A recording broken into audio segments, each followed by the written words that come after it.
躺在床上玩手机的你，其实正在以每秒600公里的速度，在浩瀚的宇宙中疯狂飞驰。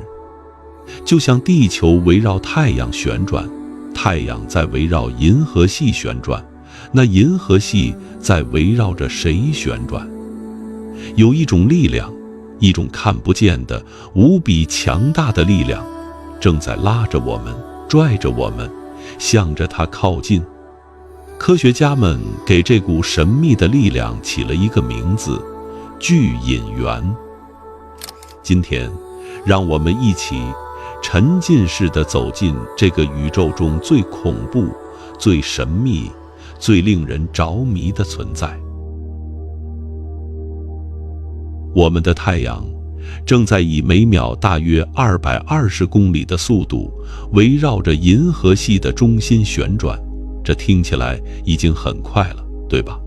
地球围绕太阳转一圈是1年，而太阳围绕银河系中心转一圈需要大约2亿3千万年。这个周期有一个名字，叫做银河年。上一次太阳处于现在这个位置的时候，地球上还是恐龙的时代。而我们的银河系本身也在运动。上世纪70年代，天文学家们在观测宇宙微波背景辐射的时候，发现了一个惊人的现象。当他们把观测仪器对准宇宙的不同方向时，发现来自某个方向的辐射温度微微偏高，而来自相反方向的辐射温度微微偏低。这种微小的温度差异被科学家们称为偶极异向性。这意味着什么？这意味着我们的银河系正在相对于宇宙微波背景辐射运动，而计算出来的速度是每秒钟大约600公里。600公里每秒，这是一个难以想象的速度。地球的周长大约是4万公里，也就是说，银河系运动的速度相当于每秒钟绕地球飞行15圈。以这个速度，从地球飞到太阳只需要2天多的时间，而我们就在这艘飞速行驶的宇宙飞船上，日复一日，年复一年地飞行着。我们感觉不到任何震动，因为一切都和我们一起运动，包括空气，包括地面，包括你自己的每一个细胞。这就是宇宙神奇的地方。那么问题来了，是什么力量让银河系以如此惊人的速度运动着？这就引出了我们今天的主角——巨引源。宇宙的引力之谜，从牛顿到爱因斯坦。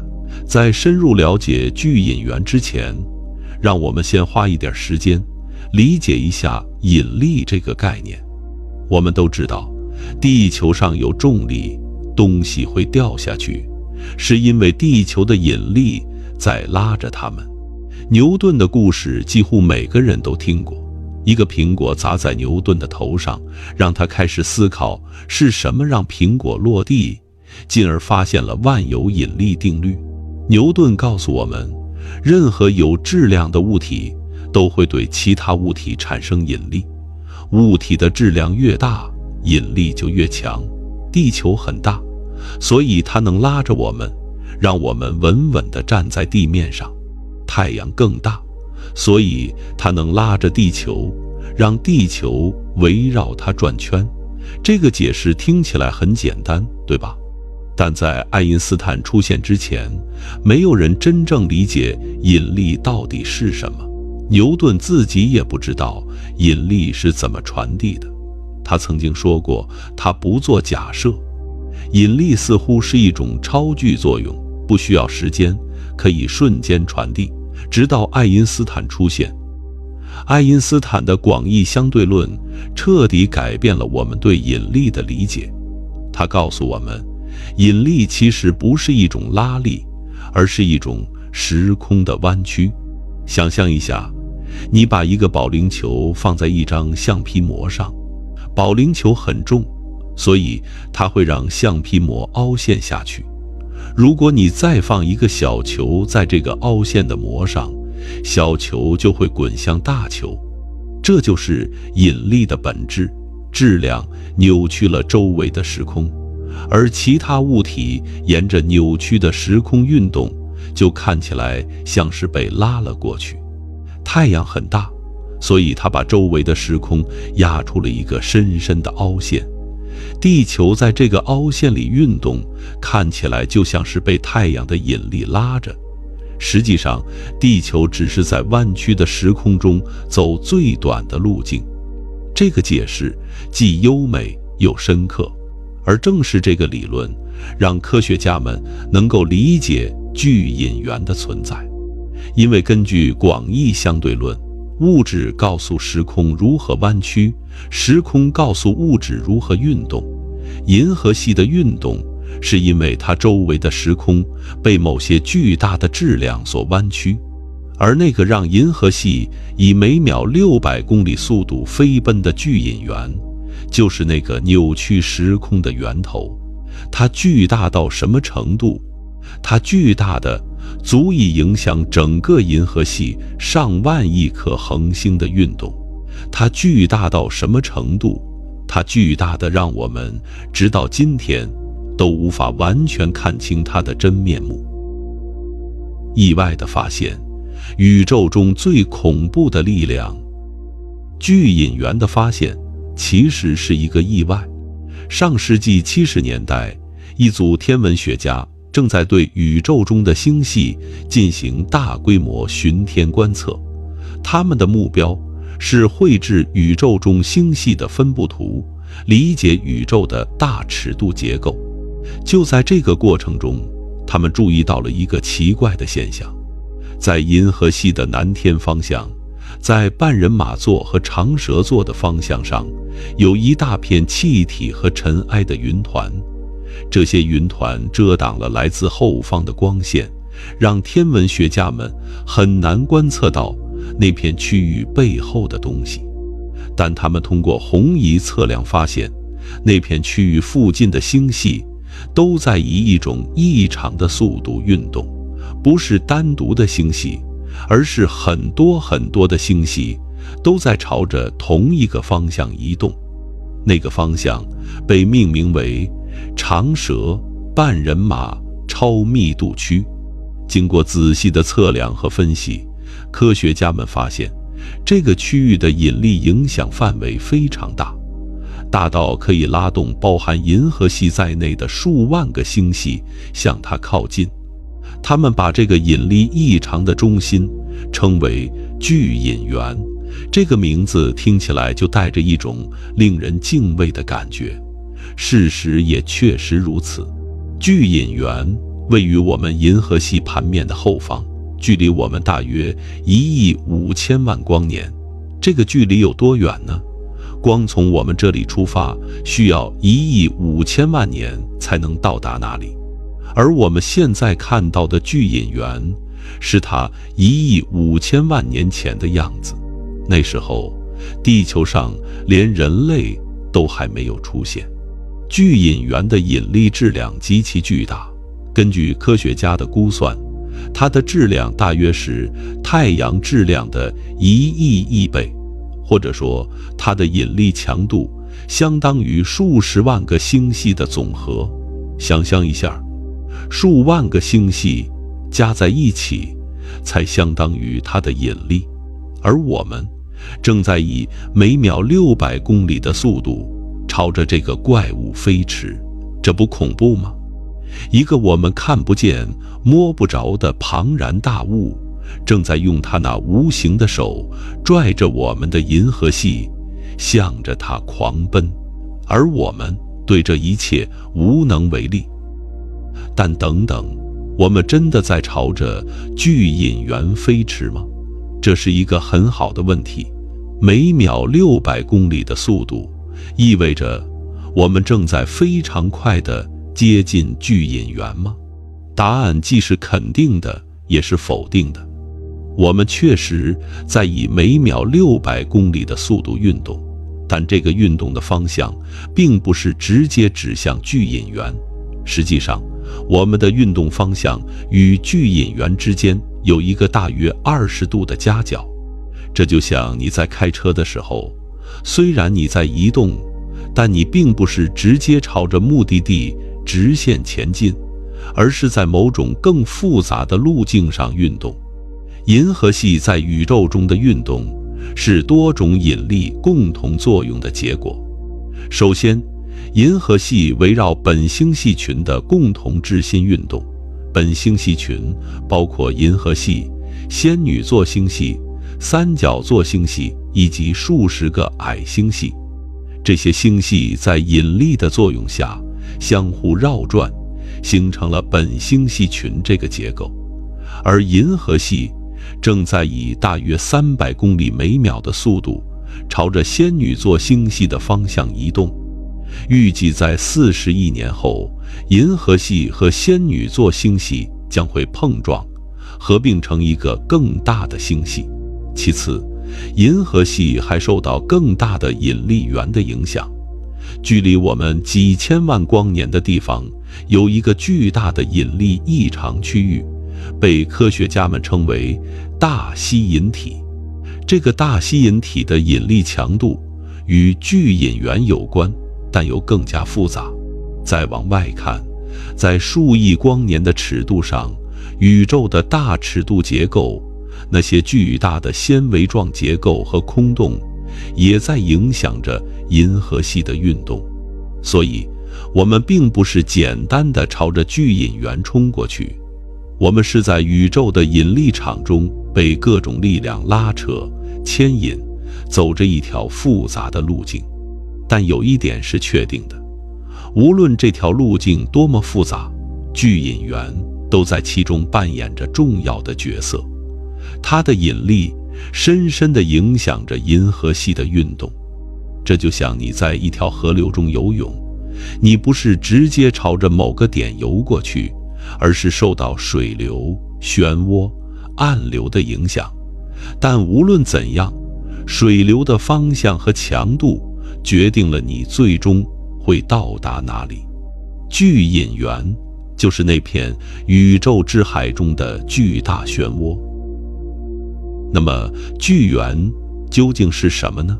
这是宇宙学中最大的谜题之一。由于巨引源位于银河系盘面的后方，被大量的气体和尘埃遮挡，我们很难直接观测到它。这就像你站在一堵巨大的墙后面，墙的另一边有什么，你完全看不见。但科学家们还是通过各种方法尝试揭开巨引源的神秘面纱。通过 X 射线观测，科学家们发现，在巨引源的方向上有一个巨大的星系团。这个星系团被称为菊池座星系团，是已知最大的星系团之一。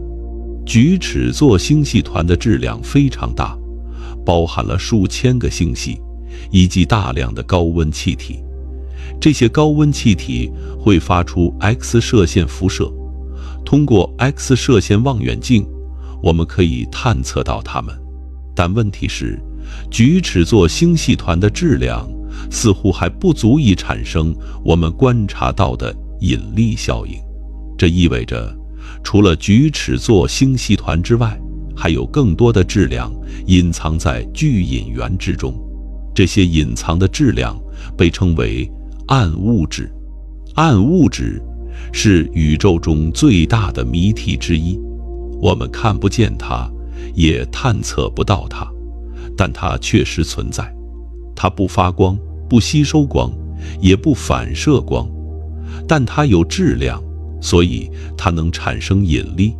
科学家们推测，巨引源所在的那个区域可能是一个巨大的暗物质团块的中心，那里聚集着大量的暗物质，形成了宇宙中一个巨大的引力陷阱。任何靠近它的物体都会被它的引力捕获，拽向它的中心，就像一个巨大的黑洞。但比黑洞更恐怖的是，黑洞我们至少还能观测到，暗物质我们根本不知道它是什么。这才是巨隐源真正可怕的地方。你面对的敌人，你甚至不知道他长什么模样。要理解巨隐源，我们还需要理解宇宙的大尺度结构。想象一下，如果你能站在宇宙之外，从很远很远的地方观察整个宇宙，你会看到什么？你会看到宇宙中的物质并不是均匀分布的，它们聚集在一起，形成了各种结构。在小尺度上，我们看到的是星系，银河系就是一个包含了2000亿到4000亿颗恒星的巨大星系。而在可观测宇宙中，有超过2000亿个星系。在中尺度上，星系聚集在一起，形成了星系群和星系团。我们的银河系就位于一个叫做本星系群的小星系群中，而这个星系群又属于更大的室女座超星系团。在大尺度上，星系团和超星系团排列成巨大的丝状结构，像一张巨大的网。这些丝状结构叫做宇宙纤维，它们横跨数亿光年，是宇宙中最大的结构之一。而在这些纤维之间是巨大的空洞，这些空洞几乎没有物质，密度极低，它们像是宇宙海洋中的一个个气泡，占据了宇宙的大部分空间。巨隐源就位于这些宇宙纤维的交汇处。科学家们发现，在巨隐源所在的位置，多条宇宙纤维汇聚在一起，这些纤维携带了大量的物质，星系、气体、暗物质都朝着交汇点流动，而巨隐源就坐落在这个交汇点的中心，贪婪地吞噬着一切流经它的物质。这就好比是一条河流的汇合处，无数的小溪、河流汇聚在一起，形成了一条巨大的洪流，而巨隐源就是那个最终接纳所有水流的深渊。从这个角度来看，巨隐源并不是一个孤立的天体，而是宇宙大尺度结构中的一个节点。它是宇宙物质流动的终点，也是引力汇聚的中心。理解了这一点，我们就能明白为什么巨隐源的引力能够影响如此巨大的范围，因为它不是一个小小的点，而是一个连接着宇宙纤维网络的巨型枢纽。让我们退后一步，看看我们银河系在宇宙中的位置。我们的银河系是一个棒旋星系，直径大约10万光年，它包含了2000亿到4000亿颗恒星，以及大量的气体和尘埃。银河系的中心有一个巨大的黑洞，质量大约是太阳的400万倍。银河系属于本星系群，这是一个包含50多个星系的较小星系群。本星系群的直径大约为1000万光年，其中包括了著名的仙女座星系。仙女座星系正在以大约120公里每秒的速度朝着我们移动，预计40亿年后将会和银河系合并。本星系群又属于室女座超星系团，这是一个包含了数百个星系团的巨大结构。室女座超星系团的直径约为1.1亿光年，而我们的银河系位于它的边缘地带。现在，让我们把视野再扩大一点，在更大的尺度上，宇宙呈现出一种网状结构。星系和星系团沿着巨大的纤维状结构排列，而在纤维之间是巨大的空洞。巨隐源就位于这个网状结构的某个交汇点上。具体来说，巨引源位于长蛇座和半人马座的方向上，距离我们大约1亿5000万光年。它正处于一条被称为巨引源流的物质流动的中心，在它的周围，无数个星系正在被它的引力吸引，朝着它汇聚，而我们银河系也在这股洪流之中。科学家们估计，银河系正在以每秒600公里左右的速度朝着巨引源的方向运动。这个速度虽然看起来很快，但在宇宙的尺度上其实并不算什么。毕竟巨引源距离我们有1亿5000万光年，以这个速度，我们需要大约750亿年才能到达那里，而宇宙的年龄目前被认为只有137亿年，所以我们永远也不会到达巨引源。但这并不意味着我们就可以忽视它，它的引力正在塑造着银河系的运动轨迹，影响着我们在宇宙中的位置。巨引源的科学探索，我们知道什么，不知道什么。尽管巨引源如此神秘，科学家们还是在过去的几十年里，通过各种方法，逐渐揭开了它的部分面纱。通过 X 射线观测，我们知道，在巨引源的方向上，存在一个巨大的星系团——菊齿座星系团。这个星系团包含了数千个星系，以及大量的高温气体。高温气体的温度高达数千万度，它们发出的 X 射线辐射穿透了银河系的尘埃，让我们能够探测到它们的存在。通过红移测量，我们知道巨引源周围的星系正在以异常的速度运动。这些运动表明，巨引源的引力影响范围远大于菊齿座星系团本身，它的引力可以延伸到数亿光年之外，影响着数万个星系。通过引力透镜效应，科学家们发现了巨引源区域存在的大量暗物质。引力透镜效应是指，光线在经过大质量物体时会发生弯曲。如果两个星系之间有一个大质量物体，来自后面星系的光线会被弯曲，形成奇怪的弧线或者多重影像。通过分析这些光线弯曲的程度，科学家们可以估算中间那个物体的质量。而这些估算告诉我们，巨引源区域的质量远超过可见物质的质量。大量的暗物质聚集在那里，形成了一个巨大的引力陷阱。但同时，我们仍然对巨引源知之甚少。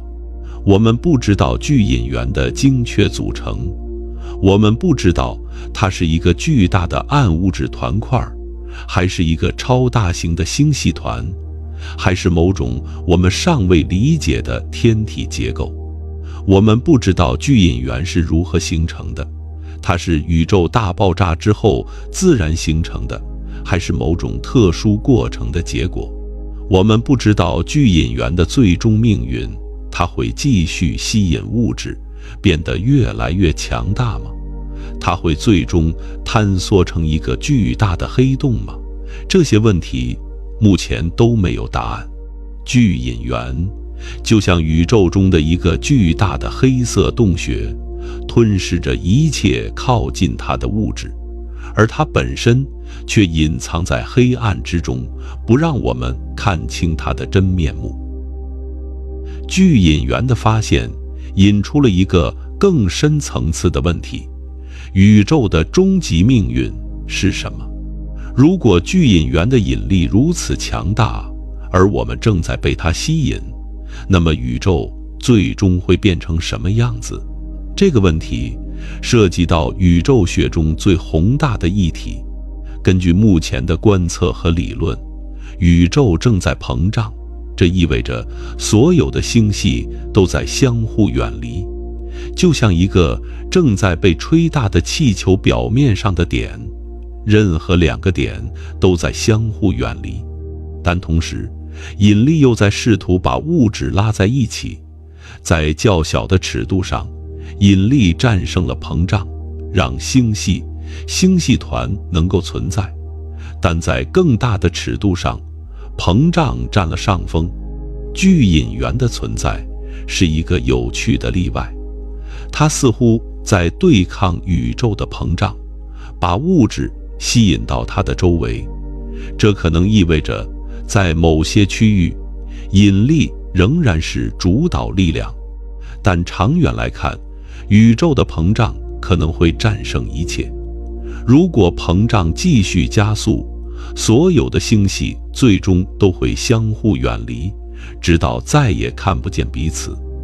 宇宙会变成一片寒冷、黑暗、空旷的空间，没有任何物质交流，没有任何相互作用。这就是所谓的宇宙的热寂。当然，这些都是几十亿年甚至上百亿年之后的事情，与我们现在的日常生活没有任何关系。但思考这些问题，仍然让我们感到一种深深的渺小感。我们生活在一颗小小的行星上，围绕着一颗普通的恒星旋转，而这个恒星和它周围的星系正在被一个看不见的巨兽拖拽着，朝着某个未知的方向飞驰。在宇宙的尺度上，我们到底是什么？我们为什么会存在？这些问题没有答案，但正是这种无解的困惑，让人类不断地探索、思考、前进。说到这里，你可能会有一种深深的无力感。面对巨引源，面对宇宙的浩瀚，我们的努力有意义吗？我想说的是，有。正是因为我们是能够思考这些问题的存在，我们就已经很伟大了。在过去的几千年里，人类从完全不知道银河系的存在，发展到能够观测数十亿光年外的天体，从完全不理解引力的本质，到发现暗物质和暗能量的存在。每一步都是人类智慧和勇气的胜利。巨引源的发现就是这样一个胜利，它证明了，即使面对宇宙中最恐怖、最神秘的力量，人类的智慧也能够找到它的踪迹，测量它的影响，尝试理解它的本质。我们无法改变银河系的运动方向，我们无法阻止巨引源的引力，我们无法逃离宇宙的规律，但我们可以理解它们，而理解就是力量。让我们再把目光放近一点，巨引源的引力虽然强大，但它的影响发生在数亿光年的尺度上。对于我们来说，在短期内有另一个更紧迫的事件需要关注。仙女座星系，我们的银河系正在以每秒大约120公里的速度朝着仙女座星系移动。仙女座星系是距离我们最近的大型星系，直径约为银河系的2倍，包含大约1万亿颗恒星。预计在37亿到45亿年后，银河系将会和仙女座星系碰撞。这个碰撞将是一场宇宙尺度的灾难吗？实际上，答案可能比你想象的要温和得多。星系碰撞和原子碰撞完全不同，原子非常小，碰撞会导致剧烈的反应，但星系内部的恒星之间距离非常遥远，即使2个星系碰撞，恒星直接碰撞的概率也几乎为0。银河系和仙女座星系的碰撞更像是一次缓慢的交织过程，2个星系会互相穿过，然后被引力拉回来，再穿过，再拉回，如此反复多次。在这个过程中，恒星会被重新排列，气体会被压缩，新的恒星会诞生。最终两个星系会合并成一个更大的星系。科学家们给这个未来的巨大星系起了个名字，叫做银河仙女座星系，或者简称 Milkomeda。 在那之后，我们的太阳系可能会继续存在，虽然它的轨道可能会发生变化，地球仍然会围绕太阳旋转，太阳仍然会发光发热，只是天空中的星星会变得不一样了。而在那之后，我们的合并星系将继续在宇宙中飘荡，它的运动方向仍然会受到各种引力的影响，包括巨引源的影响。所以巨引源的故事还没有结束，它会继续拉着我们，不管我们是在银河系中，还是在未来的 Milkomeda 中。你现在知道了，你头顶的每一颗星星都在运动，每一颗星星都有自己的故事，它们有的比太阳大得多，有的小到几乎看不见，有的正在燃烧，有的已经死亡，变成了白矮星或者中子星，甚至黑洞。而你脚下的银河系正在以每秒600公里的速度朝着某个看不见的终点飞驰，巨引源的引力正在拉扯着它，像一只无形的手牵引着我们的方向。此刻你正坐在这里听着这段内容，你的身体由原子组成，这些原子曾经属于一颗古老的恒星，在那颗恒星爆炸之后，这些原子被抛向宇宙，最终聚集在一起，形成了太阳、地球和你。当你理解了这个事实之后，仰望星空的感觉就完全不同了。在宇宙的漫长历史中，能够出现像人类这样的智能生命，本身就是一个奇迹。宇宙花费了数百亿年的时间，才演化出了能够思考这些问题的生物。我们是宇宙认识自己的方式。巨引源不知道它自己在吸引着银河系，它没有意识，没有目的，没有意义，但我们可以。我们能够思考自己的处境，能够探索宇宙的奥秘，能够感受美和敬畏。这种能力让我们在宇宙中变得特殊，不是因为我们的体积大或者力量强，而是因为我们能够理解，我们能够欣赏星光的美，能够思考黑洞的恐怖，能够感受宇宙的浩瀚。巨引源让我们感到渺小，但同时它也让我们感到伟大。我们能够思考巨引源这件事本身就是值得骄傲的。面对巨引源这样的宇宙现象，我们很容易走向两个极端，一个是走向恐惧，宇宙太大了，我们太小了，我们什么都做不了，一切都没有意义；另一个是走向傲慢，我们发现了巨引源，我们理解了宇宙，我们太厉害了。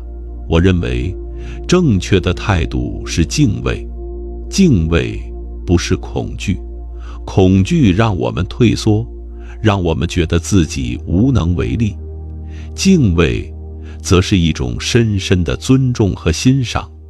我们尊重宇宙的伟大，欣赏它的复杂，理解我们的渺小，但不因此感到绝望。敬畏也不是傲慢，傲慢让我们忘记自己还有不知道的东西，让我们停止探索；敬畏让我们保持谦逊，同时保持好奇心。面对巨引源，我们可以说，我们知道了一些事情，但我们还有很多不知道的事情。我们能够测量它的引力，但我们不知道它到底是什么。我们理解它正在拉着我们，但我们不知道它会走向何方。这种不确定性正是科学的魅力所在。如果所有的答案都已经知道了，科学还有什么意义呢？正是因为还有未知，才需要我们去探索。晚安。